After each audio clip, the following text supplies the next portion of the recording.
Daily taste the daily. Cantonment బోర్డుకు ఎన్నికలను నిర్వహించకుండా కేంద్రం ప్రజాస్వామ్యాన్ని ఖూనీ చేస్తోందని బీఆర్ఎస్ రాష్ట్ర అధికార ప్రతినిధి మన్నే శ్రీశాంక్ మండిపడ్డారు. సికింద్రాబాద్ కంటోన్మెంట్ నామినేటెడ్ పదవి కాలాన్ని కేంద్ర రక్షణ శాఖ పొడిగించడాన్ని ఆయన తప్పుబట్టారు.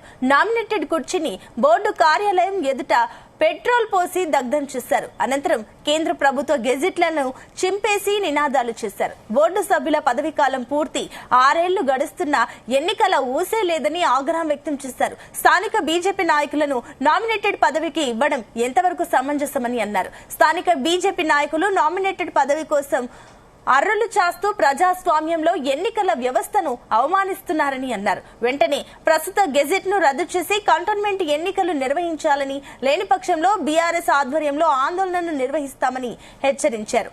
రాష్ట్ర ప్రభుత్వం కంటోన్మెంట్ ప్రాంతాన్ని జీహెచ్ఎంసీలో విలీనం చేస్తామని చెప్పినప్పటికీ ఇప్పటి వరకు ఎలాంటి ప్రక్రియ ప్రారంభం కాకపోవడం బాధాకరమన్నారు. ఒకవైపు రాష్ట్ర ప్రభుత్వం, మరోవైపు కేంద్ర ప్రభుత్వం కంటోన్మెంట్ ప్రజలను, వారి హక్కులను కాలరాస్తున్నారని ఆగ్రహం వ్యక్తం చేశారు.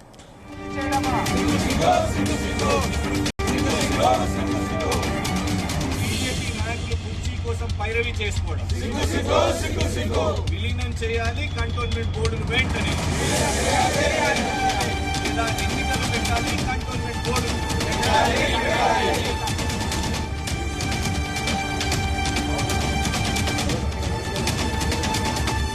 ఇవాళ మేము తిరస్కరిస్తున్నాం.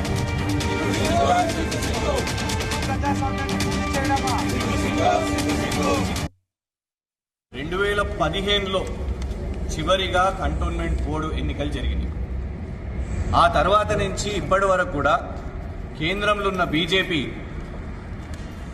కంటోన్మెంట్ బోర్డును విలీనం చేస్తున్నాము, దేశవ్యాప్తంగా కంటోన్మెంట్ బోర్డు అన్ని కూడా విలీనం అవుతున్నాయి, సూత్రప్రాయంగా ఇది మొదలైంది, ప్రక్రియ మొదలైందని కొన్ని కంటోన్మెంట్ బోర్డులను కూడా ఇప్పటికే విలీనం చేసి, ప్రధానంగా సికింద్రాబాద్ కంటోన్మెంట్లో ప్రజలు ఇక్కడ ఉన్న కంటోన్మెంట్ బోర్డుతోని, ఆర్మీ అధికారులతోని వాళ్ళకు చాలా అవస్థలుంది.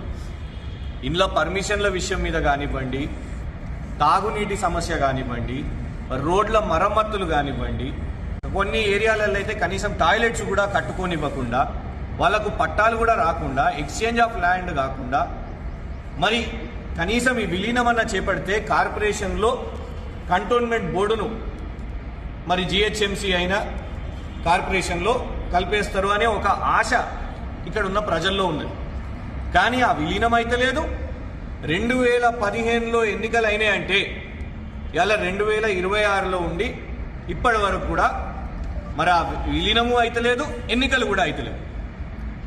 కానీ కేంద్రంలో ఉన్న బీజేపీ నాయకులు, వాళ్ళ ఎంపీలు మరియు ఇక్కడ స్థానికంగా ఉన్న బీజేపీ నాయకులు వాళ్ళకి ఎంతసేపు పదవి, కుర్చీ, నామినేటెడ్ మెంబర్ తాపకొకసారి ఢిల్లీ కురుకుతారు, పైరవి చేసుకుంటారు, ఎంపీని పట్టుకుంటారు, పైరవి చేసుకుంటారు. కేంద్ర మంత్రులుగా ఉన్న వాళ్ళు కనీసం ఒకటన తెలుస్తున్నదా? అసలు ఎన్నికలంటే ఎందుకు? ప్రజాస్వామ్యాన్ని కాపాడడానికి. ఇక్కడున్న కంటోన్మెంట్ ప్రజలు ఓట్లేసి వాళ్ళ ప్రతినిధులను ఎంచుకొని ఇక్కడున్న సమస్యలను ఆ ప్రతినిధుల ద్వారా పరిష్కరించుకుంటారు. కానీ ఇవాళ కంటోన్మెంట్లో ఎన్నికలు లేవంటే దాని అర్థమైంది, ప్రజాస్వామ్యమే లేదు.